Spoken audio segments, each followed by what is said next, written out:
Bismillah, alhamdulillah, wassalatu wassalamu ala rasulillah Sayyidina wa maulana Muhammad ibn Abdullah wa ala alihi wa sahbihi wa man wala wa la hawla wa la quwwata illa billah. Nawaitu ta'aluma wa ta'alim wa naf'al intifa' wal mudhakarata wa tadhkir wal ifadata wal istifadah wal hatha la tamassuki bi kitabillahi wa sunnati rasulih wa du'a ilal huda wa dilala alal khair ibtigha'a wajhillahi wa mardatihi wa qurbihi wa thawabihi minallahi ta'ala.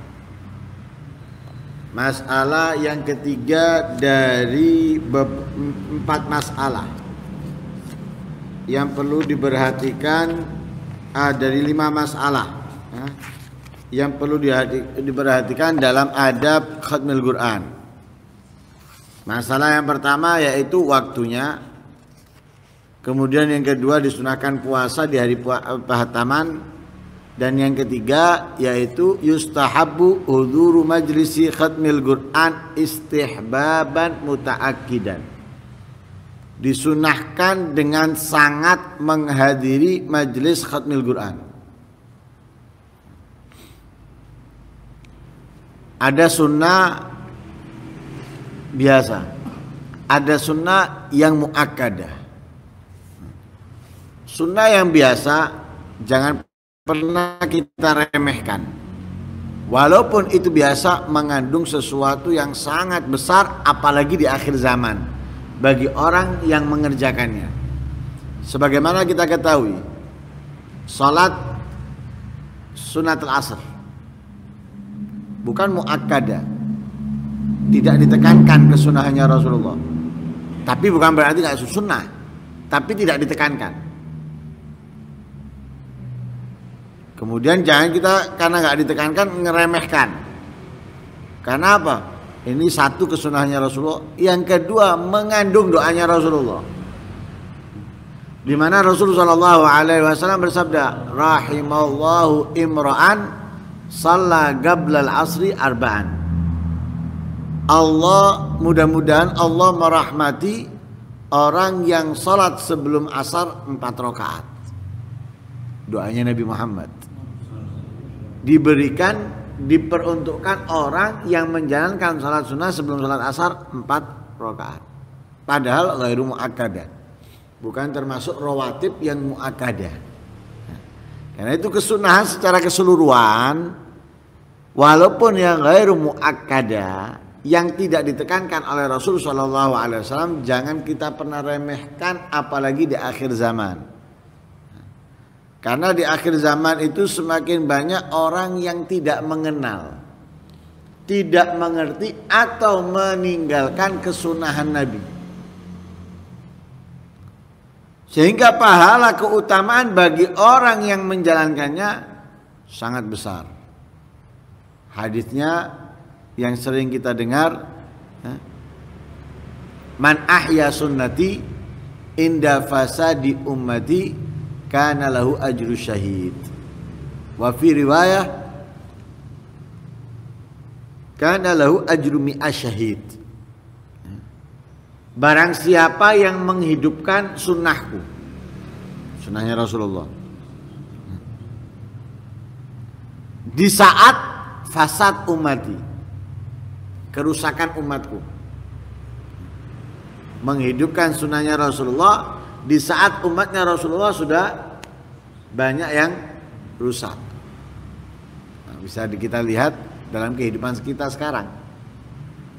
Nah, kerusakan umatnya Nabi Muhammad luar biasa. Nah, tapi orang-orang yang menghidupkan sunnahnya Nabi Muhammad di saat seperti ini, katanya Nabi Muhammad, maka ia akan mendapatkan pahala orang yang mati syahid. Nah, orang yang mati syahid itu dosa antara dia dengan Allah sebesar dan sebanyak apapun diampuni. Dosa antara dia dengan Allah. Dan orang yang mati syahid itu akan selalu bahagia dan senang walaupun ia berada di alam barzakhnya. Wala tashabanna alladziina qutilu fi sabilillahi amwatan bal ahya'un 'inda rabbihim yurzakun farihin. Katanya Allah, farihin. Jangan pernah kalian menyangka, mengira bahwa mereka yang terbunuh di jalan Allah dan mereka melakukan itu karena Allah mati. Jangan pernah kalian menyangka mati. Bal ahya, akan tetapi mereka hidup. Bahkan yurzakun. Bal ahya inda rabbihim yurzakun. Selain mereka dianggap hidup oleh Allah, yurzakun. Terus rizki diberikan oleh Allah kepada mereka. Kemudian farihina bima indahum, bahagia mereka, senang mereka, duduk manis. Tapi apapun yang kita inginkan datang untuk kita. Apapun yang kita inginkan ada di hadapan kita, senang. Itu orang yang mati syahid. Lah pahala yang diberikan Allah kepada orang yang mati syahid yang butuh berperang di jalan Allah melawan orang-orang kafir, ini akan diberikan kepada orang yang menghidupkan sunnahnya Rasulullah di saat orang-orang meninggalkannya, di saat orang-orang menghindarinya, di saat orang-orang tidak mengenalinya. Kalau orang satu orang mati syahid aja sudah memberikan kebahagiaan kepada kita, apalagi 100, karena ada dalam riwayat Allah akan memberikan pahala 100 orang yang mati syahid kepada dia. Apalagi kesunahan yang ditekankan. Nah, berarti itu memiliki nilai plus. Kesunahan yang ditekankan memiliki nilai lebih daripada yang sekedar disunahkan oleh Rasul Shallallahu Alaihi Wasallam. Termasuk kesunahan yang sangat ditekankan oleh Rasulullah apa? Menghadiri majlis khatmil Quran. Khatam, ada khatmil Quran, hadiri. Bukan hataman seperti yang ada pada umumnya hataman, moco mulai isuk, bukan itu yang dihadiri. Hatamane, hatamannya, ninggalno hataman untuk ninggalno taklim, angdi, ono hataman, taklim ditinggalkan. Lah ini orang kurang berpikir. Nah, tak warajan loh, ndak ya. Kurang berpikir. Tidak menilai mana yang lebih penting, mana yang lebih harus, mana yang lebih wajib untuk dikerjakannya. Kok meninggalkan yang lebih penting, yang lebih harus? Berarti kan orang yang kurang berpikir itu. Orang yang kurang berpikir. Tapi kalau dia berpikir, dia kan udah engko ae mari ngaji. Ini untuk mengetahui bagaimana saya harusnya hidup. Ini untuk mengetahui kewajiban saya dalam pengabdian kepada Allah. Nah, itu harus didahulukan. Nah, kalau Al-Quran kita membaca kapanpun bisa. Nah, saya harus jam segini boleh, biar selesainya jam sekian. Oh iya, nggak bontotan boleh. Nggak bontotan boleh. Nanti karena di rumah saya ada ini ada itu. Iya wis, pen. Nah, itu harus dipikirkan. Ya. Nah, karena itu menghadiri khotamnya. Jadi yang dianjurkan, yang ditekankan itu menghadiri majelis khotamnya.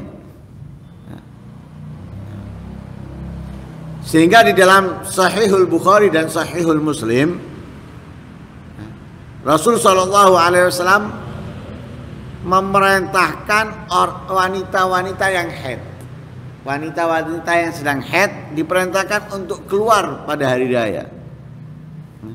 Untuk apa? Fayashadnal khair wa da'watal muslimin. Agar mereka perempuan-perempuan yang haid tadi itu menyaksikan, melihat kebaikan-kebaikan dan doanya orang-orang Islam. Karena di hari raya bukan seperti di kita ya. Hari raya di kita ini lalai, lupa. Ibaratnya itu kita merasa terpenjara 1 bulan, hari raya langsung diumbar, langsung rasan-rasan, Oh, pas Ramadan menjaga tulisannya di siang hari supaya nggak kerasan-rasan dan lain sebagainya. Ramadan apa riyo wis tak kuat ngunci nih dibuka gemboke. Wih, mari sembahyang lungguh ambek wong lho iku. Oh ini nak poso wanu langsung rasa-rasan. Ndak. Nah, dulu yang ada itu ketika hari raya mereka melakukan kebaikan-kebaikan. Ya, kebaikan-kebaikan. Karena itu adatnya para habaib khususnya di hari raya itu duduk mereka itu di satu tempat ngumpul, kemudian di situ membaca gosida-gosida. Terkadang membaca kalam salaf. Setelah itu berpindah ke rumah yang lain baca gosida, kemudian berdoa itu yang semestinya. Dan di sini alhamdulillah, tapi kurang cuma ngumpul masuk rumahnya orang, makan keluar. Nah, ada di sini di Sawan, mungkin daerah lain ya, tempat yang lain nggak ada. Nah, di Mojosari ini juga ada di gang sini. Nah, biasanya kumpul. Nah, Ustaz Yahya. Nah, seperti itu karena apa? Mengikuti yang ada di Pasuruan. Nah, seperti itu. Lah, diperintahkan untuk apa? Untuk menggapai dakwahnya orang-orang Islam. Cek katut itu. Diperintahkan oleh Rasulullah sekalipun yang haid keluar itu supaya katut. Nah, katut mendapatkan doanya orang-orang Muslim. Nah, apalagi di majelis khatmil Quran. Nah, karena itu lebih ditekankan. Kenapa? Karena saat itu adalah saat momen-momen yang sangat indah, yang sangat bagus, yang sangat tepat untuk berdoa memohon, ya, berdoa dan memohon. Sehingga beberapa para sahabat, para tabiin, mereka itu bahkan menjadikan seseorang intel, ya, menjadikan seseorang menjadi intel. Bukan intel nyari kesalahannya orang atau ingin mengetahui kesalahannya orang, bukan. Intel bila ada seseorang yang membaca Al-Quran, perhatikan sampai mana, kapan hatami. Nah, seperti contohnya Ibnu Abbas, ya, seperti riwayatnya Ad-Darimi dan Ibnu Abi Dawud dari Ibnu Abbas. Ya. Ibnu Abbas ini menjadikan seseorang yuraqibu rajulan, memerhatikan seseorang.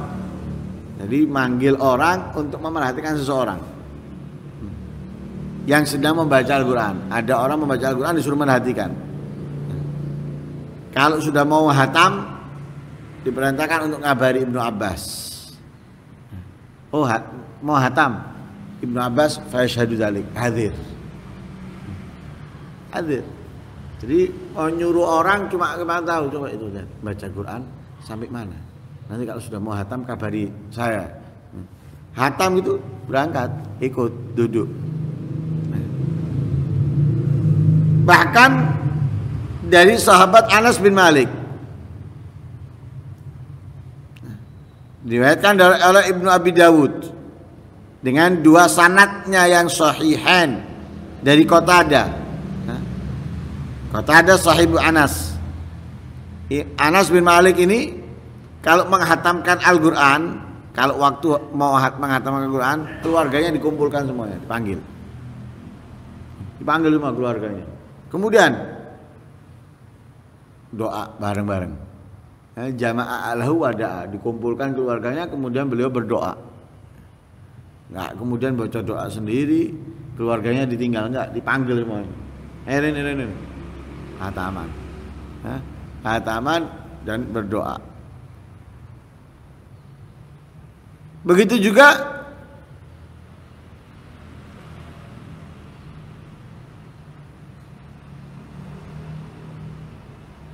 oleh Mujahid dan Abdah Ibnu Abi Lubabah.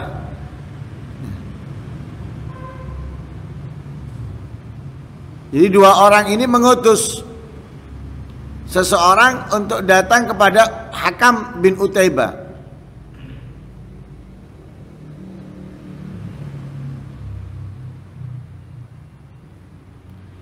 Kenapa? Li'anna aradna nakhtimal Qur'an wa du'a yustajabu inda khatmil Qur'an. Jadi mengutus seseorang Dua orang ini Mujahid dan Abdah mengutus seseorang datang kepada Hakam bin Utaibah untuk mengetahui sudah hatam atau belum. Apa?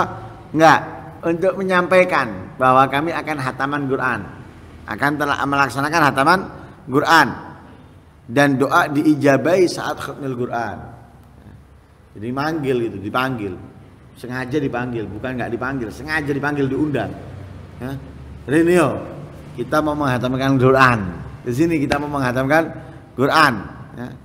Kenapa? Doa saat khatmil Quran diijabai oleh Allah Subhanahu wa Ta'ala. Nah, karena itu sangat penting untuk menghatami Al-Quran sampai dengan selesainya doa. Sampai dengan selesainya doa. Nah, kalau itu memang tidak ada halangan apapun yang mendesak. Tapi kalau ada halangan, sebisa kita hadir. Ya, sebisa kita hadir. Karena itu waktu yang diijabai. Ya, waktu yang diijabai.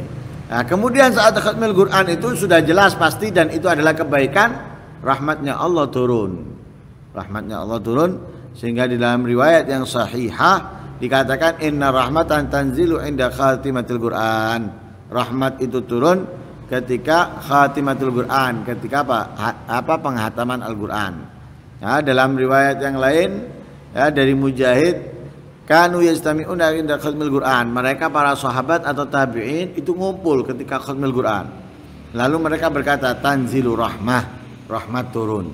Ya, rahmat turun. Ya, mudah-mudahan Allah Subhanahu wa Ta'ala memudahkan kita untuk menjalankan setiap kesunahan, dan mudah-mudahan dari setiap kesunahan yang kita jalankan, mudah-mudahan Allah Subhanahu wa Ta'ala membukakan pintu rahmah, ampunan, hidayah, sehingga kita dapat menunaikan kewajiban kita melaksanakan kesunahan yang diajarkan oleh Rasulullah SAW dengan sempurna sampai akhir hayat kita. Amin Allahumma amin. Wassallallahu alaihi wasallam Muhammadin nabiyil ummi. Alhamdulillahi rabbil alamin.